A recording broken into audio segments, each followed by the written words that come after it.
Deep in the woods of southern York County is a place once forgotten.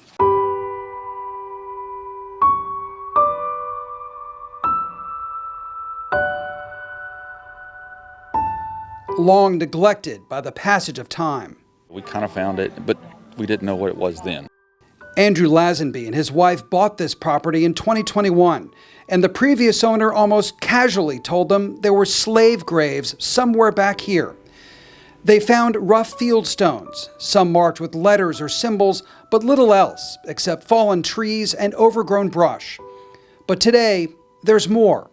There are now 144 identified graves. One of them belongs to Frederick Guy Lowry, an uncle of Annie Lowry. She's seeing this sacred place for the first time. It's very emotional. It's very emotional because we are standing here today when there's a chance that we could not have been. It could have been lost forever. Instead, Lazenby knew this was hallowed ground. But once we started getting answers of what it was and who it belonged to and what it represented, then it really began to kind of sink in, and we decided to make sure we did something.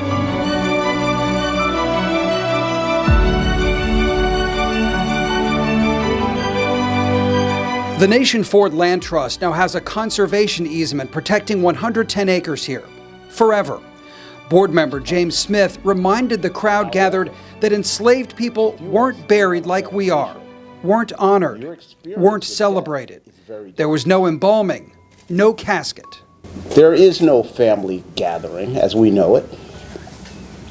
There are no times in which your death is celebrated. Your family doesn't call the insurance company to say, hey, pass down assets. None of that happens, or very little of that happens. The fact is, your property. Smith said, as slaves, the only freedom from their chains of bondage was found here. There are no names on headstones because it was illegal to teach slaves how to read or write. Today, they have a number because we'll never know who most of them were. 144 lost ancestors. The Lazenbys paid for most of this from their own pocket, choosing to honor the dishonored and remember the forgotten. I think it's a testament to the family that recognized how important this is to our history of our community.